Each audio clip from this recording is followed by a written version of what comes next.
일단 부동산 시장에서 제일 중요한 것은 수출이다. 이번 정부는 국민주권 정부라고 부르시던데, 국민주권 정부는 또 부동산 가격이 좀 그런 가능성이 있지 않나. 서울에 집 한 채는 있어야지라는 거는 어떻게 보면 사실에 근거하지 않는 사기에 불과해요. 주택 공급이 앞으로 늘어날 가능성이 없는, 그게 당장에 있어서 리스크를 굉장히 줄이는 요인이다. 이렇게 말씀을 드리고 싶습니다.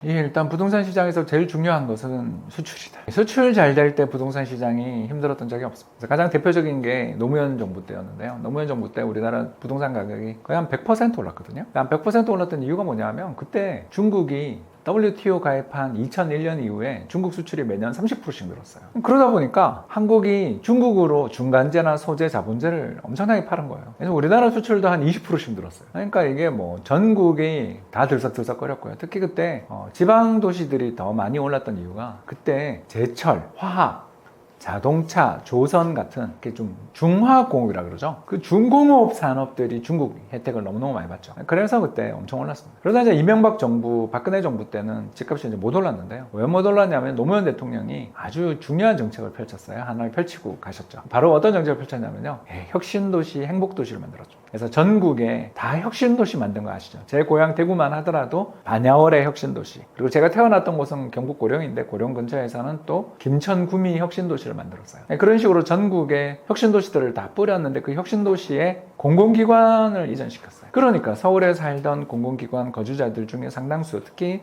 좀 진급이 걸려 있거나 또는 회사에서 어떤 중요한 책무를 맡고 있거나, 또는 아이가 아직 그 진학 연령이 안 되신 분들, 이런 분들은 많이 내려갔단 말이에요. 그러다 보니까 서울에서 지방으로의 우리나라 역사상 첫 번째, 한국전쟁 이후 처음으로 인구이동이, 서울에서 지방으로 인구이동이 이명박 박근혜 정부 때 나타났습니다. 그래서 세종시 그때 들었었던 거 기억나실 거예요. 여기에 또 이명박 박근혜 정부 때 무슨 일이 있었냐면요, 세계 경제가 안 좋았어요. 2008년 글로벌 금융위기 이후에 잠깐 반짝 회복되던 경제가 2010년 유럽 재정위기 이후에 세계 경제 박살났죠. 그때 이 정부에서 되게 집값이 안 좋다가 2015년에 세계 경제가 바닥을 칩니다. 그 세계 경제 바닥을 쳤던 가장 큰 요인은 국제유가가 그때 100달러 하던 게 10달러까지 내려가는 의뢰없는 저유가 행진이 벌어지면서 구매력들, 선진국의 국민들의 구매력이 개선됐죠. 그러니까 필수 소비재인 기름값이 확 떨어지니까 그 돈을 다른 데 쓸 수 있게 되면서 특히 유럽 경제도 좋아지기 시작했고, 미국 경제 좋아지기 시작했죠. 근데 이제 중국은 그 뒤로도 여전히 비리비리했고요. 그래서 이제 문재인 정부 때 호황이 왔는데, 이 호황은 노무현 정부 때 호황이 아니고 반도체 호황이라고 들어보셨죠? 그죠? 반도체 슈퍼사이클. 그러니까 잠깐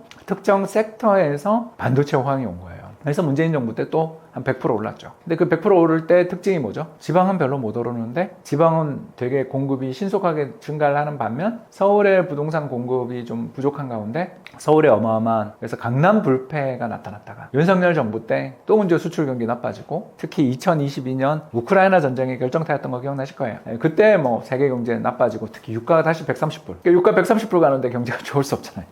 거기서 순식간에 무너지고, 또 윤석열 정부 때 집권하자마자 아주 안 좋은 사건이 레고랜드 사건이라고 잊어버리신 분 많을 텐데, 강원도의 공기업인 중도개발공사, 레고랜드를 운영하는 곳인데, 거기가 채권 만기가 됐는데 당연히 돈이 없잖아요. 그럼 갚아야 될 거 아니에요. 근데 그걸 강원도 도지사님이 안 갚겠다고 그러면서 그때 막 시장금리가 폭등, 경제도 안 좋은데 금리 폭등하면서 윤석열 정부 초기에 강남 불패가 말이 돼요? 뭐 완전히 박살났다가 간신히 작년부터 회복되는 그런 사이클을 타고 있는데, 이번 사이클은 역시 상승 사이클인 것 같아요. 그래서 이번 정부는 국민주권 정부라고 이제 부르시던데, 국민주권 정부는 또 부동산 가격이 좀 오를 수 있는 그런 가능성이 있지 않나 생각합니다.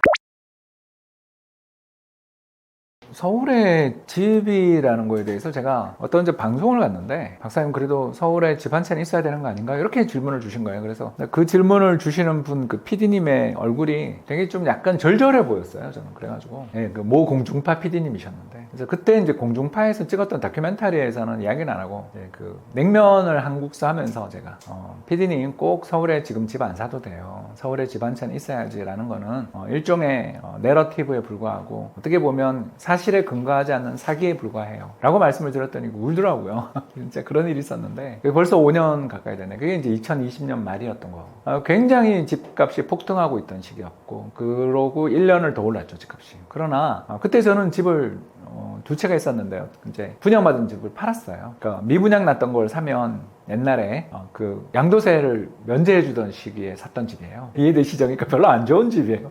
근데 이제 그 집을 팔고 있을 때 PD님이 그 질문을 주신 거니까 내가 그렇게 편하게 말씀을 드렸던 거죠. 그러니까 이제 그 PD님이 그러시더라고요. 왜 그런가요, 박사님? 해서 두 가지를 이야기했어요. 첫 번째, 서울의 주택 가격이 계속 오른다라고 생각하는 것은 일종의 기대 심리에 불과하다. 우리나라 서울의 주택 가격, 부동산 가격이라는 게 오르는 시기가 있고 빠지는 시기가 있는데 언제 사느냐가 정말 중요하다. 예를 들어서 2011년 하우스푸어 사태 직전에 샀으면 그 뒤에 펼쳐진 4년, 5년의 약세장 속에서 그 사람의 자산은 엄청나게 녹았을 것이고 더군다나 인플레가 났으니까 그때 물가가 많이 오르던 시기였으니까 실질적인 주택가격은 사실 반토막 났을 수도 있다. 그쵸? 그때 실제로 실거래가, 아파트 실거래가가 15% 빠졌는데 물가가 10%만 올라도 25% 빠지는 거고 물가가 20% 올라도 35%인 거잖아요. 그러니까 얼마나 주택을 살 때 있어서 타이밍이 중요한 걸 알 수 있다. 그래서 어떤 집을 사느냐가 중요한 거지 언제 집을 사느냐가 중요한 거지 꼭 그렇게 집은 무조건 사야 된다는 식으로 이야기하는 건 가스라이팅이다. 두 번째, 어떤 집을 사느냐가 되게 중요하다. 누가 봐도 당신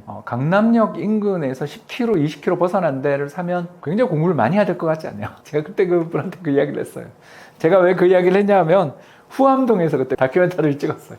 그래서 용산에 있는 후암동 그 아주 구축들 사이에 있는 카페에서 커피 마시면서 제가 그 방송을 찍어서 그렇게 이야기를 했던 거예요. 잘 생각해봐라. 후암동역이 분명히 재건축되고 재개발되고 될 날이 올 수도 있다. 그러나 이거 매매하는 거 정말 쉽지 않다는 거 당신 느끼지 않냐? 내가 봤을 때 이거 10년 안에 여기가 재건축 재개발돼서 아파트가 들어선다는 생각은 쉽지 않다. 실제로 지금 5년이 지났는데 아직도 제대로 된 어떤 그 재개발이 이루어지지는 않고 있잖아요. 이거에서 보는 것처럼 어떤 집을 사느냐가 되게 중요하다. 자, 빌라 사기, 단독주택 이런 거 사기 싫잖아요. 결국 그러면 아파트다. 근데 아파트도 90년대 말부터 2000년대 초반에 지었던 용적률 400%짜리 살 거냐? 지하 주차장까지 엘리베이터 내려가지도 않고 그리고 가구당 주차 대수가 한 대도 안 되는 그리고 용적률은 맥스 받아서 재건축은 거의 불가능한 그런 집도 서울에 있는 집이라고 사야 되나? 잘 생각해 봐야 되는 거죠. 그쵸. 벌써 느낌이 오죠. 이게 집 한 채, 서울의 집 한 채라는 것의 목적에 갖고 하면 투자 판단이 이상해지는 거죠. 우리가 집을 살 때 있어서 여기서 평생 산다라는 건 말도 안 되는 이야기고요. 우리나라의 그 자가 보유자들의 평균 주거 기간이 10년이 안 되는 나라다. 한국 사람들 10년마다 이사 다니는. 그러니까 자기 집이 있는데도 10년마다 이사 다니. 전세나 월세 거주하는 사람은 훨씬 더 짧게 이사 다니는 이사의 민족인데, 이동의 민족인데 우리는. 그 집에 영원히 평생 살 것도 아니라면 결국 팔 걸 염두에 두고 사야 되는데, 그건 결국 성장 가치를 봐야 되는데, 성장 가치가 없는 지역에 있는 집을 얼싸안고 평생을 살겠다라고 자기에게 위안하며 사느니 차라리 그 돈으로 투자 4분법 해라. 솔직히 말해서 부동산 가격 상승률보다 당신이 지금 절박한 심정으로 고르고 있는 그 아파트 가격보다 투자 4분법으로 잘 분산되어 있는 포트폴리오의 성과가 10년 뒤에 비교해보면 더 높을 수도 있는 거 아니에요. 저는 그렇게 생각을 한다는 거죠. 그렇기 때문에 서울에 집 한 채는 있어야 된다. 가스라이팅. 굉장히 위험한 소리고 그런 이야기 하는 사람들은 저는 그냥 내러티브에 넘어간 사람이다. 저는 그렇게 생각을 하고 싶습니다. 일단 우리나라에 진보랑 보수가 있는가 저는 궁금하다. 일단 우리나라 역대 정부는 다 제가 봤을 때는 좀 비슷한 색깔이다. 어떤 비슷한 색깔이냐면 약간 컨서버티브 하면서 외교 쪽에서는 또 진보적인, 경제 정책은 좀 보수적이고 대외 정책에선 진보적이고 노동시장 정책에서 약간 차이가 있는. 그래서 이게 자본시장 정책에서 저는 차이를 잘 못 느끼겠어요. 왜냐하면 친재벌 정책 쓴 거는 다 똑같잖아요. 주식시장에서 친재벌 정책 쓴 건 다 똑같고 또 부동산은요. 누가 잡아도 부동산 잡겠다고 난리도 아니었어요. 대표적인 게 그 이명박 정부 때 보금자리 주택 50만 호 건설한다고 그러고 해서 그 세곡동, 내곡동 수서역 뒤에 거기 집 엄청 지은 거 기억 안 나세요? 우리나라는요 주택 가격 오르면 누가 잡아도 다 잡는다고 이야기하는 거고 그리고 잡는 사람이 있고 안 잡는 사람이 있는데 MB 정부 때 집값 잡았던 건 경기가 나빠서 잡은 거고요. 윤석열 정부 때 집값을 잡은 거는요 경기가 나빠서 잡은 거예요. 윤석열 정부도 경기 부양하려고 엄청 했었잖아요. 부동산 시장 부양하려고. 그렇기 때문에 특정 정부가 어떤 정책을 펼치느냐보다는 서울시장님을 비롯한 각 지역 지자체 단체장님이 주택 공급에 대해서 어떤 정책을 가지느냐가 장기적으로 되게 중요하다. 내 서울의 역대 시장님들은 옛날 그 시장님을 제외하고는 주택 공급을 굉장히 억제하는 NIMBY, Not My Backyard잖아요. 이게 내 뒷뜰에 뭘 세우는 건 안 돼. 딴 데 세워. 이게 우리 서울의 용적률, 평균 용적률이 주택 대비 그 위에 집에 몇 %를 갖고 있냐 이야기하는 건데 우리나라 평균적인 서울의 용적률이 200%가 안 돼요. 굉장히 저밀도 도시죠. 실제로 강남이나 저기 서울타워나 이렇게 높은 빌딩 올라가서 밑을 내려다보면 빌라의 숲이에요. 그게 왜 그러냐 하면 그 재건축 재개발을 규제를 하면 집값을 올릴 수 있기 때문에 암묵적으로 거기에 다 공감하는 거예요. 그래서 어떤 분이 서울시장 돼도 주택 공급을 화끈하게 늘리지를 잘 못하는, 그래서 2000년대 초반 그분이 거의 유일한 예외인 거예요. 그렇기 때문에 저는 우리나라의 현재 상황에서 본다면 주택 공급이 크게 늘어나는 지역보다는 주택 공급이 앞으로 늘어날 가능성이 없는 지역에 투자를 해야 된다. 그게 당장에 있어서 리스크를 굉장히 줄이는 요인이다. 이렇게 말씀을 드리고 싶습니다. 일단 무주택자 입장에서는 좀 우리 정부가 MB 정부 때 못지않게 국민 주권 정부가 좀 공급을 좀 확대하려는 의지를 갖고 있다는 느낌을 좀 받거든요. 그러면 무주택자 입장에서 솔직히 지금 급하게 한 채 쫓아가서 하는 것보다 청약을 노려보는 것도 상당히 괜찮지 않나. 특히 이번에 3기 신도시 청약 보시면서 인기 보셔서 알지만 되게 분양가가 옛날에 약속한 것보다 높지만, 그렇잖아요. 되게 높잖아요. 높지만 주변에 있는 기존에 지어진 집값이 너무 많이 올라서 싸 보이는 효과가 있어서 제 생각에는 솔직하게 이야기할게요.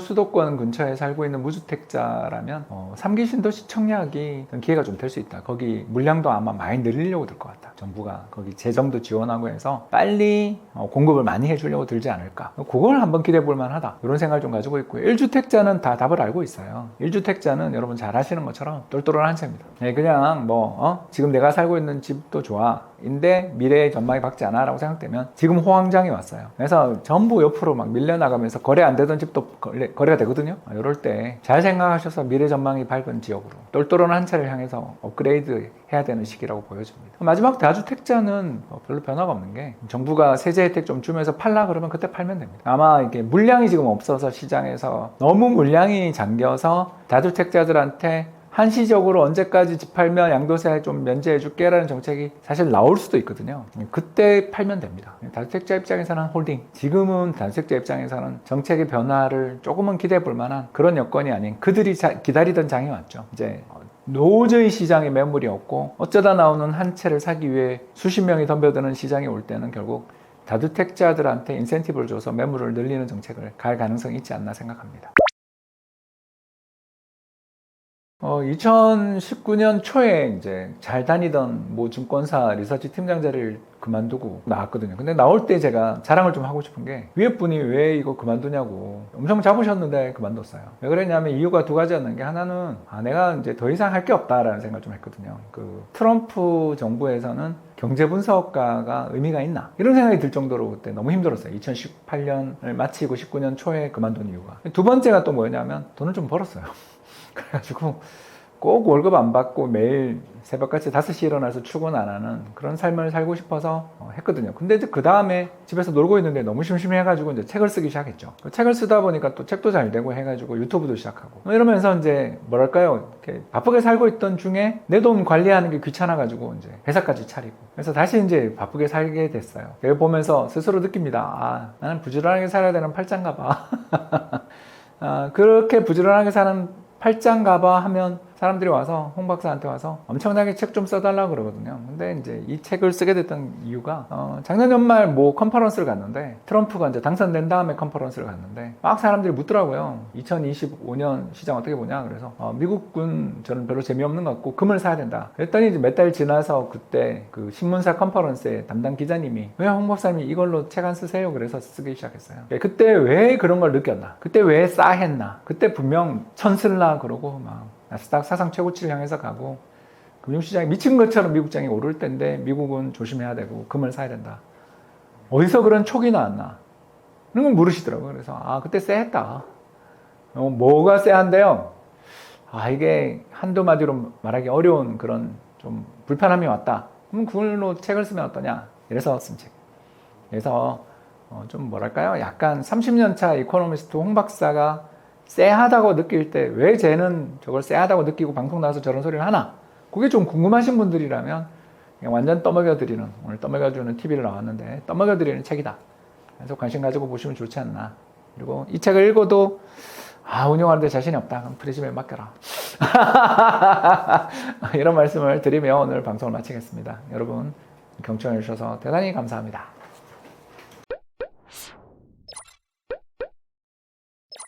있습니다.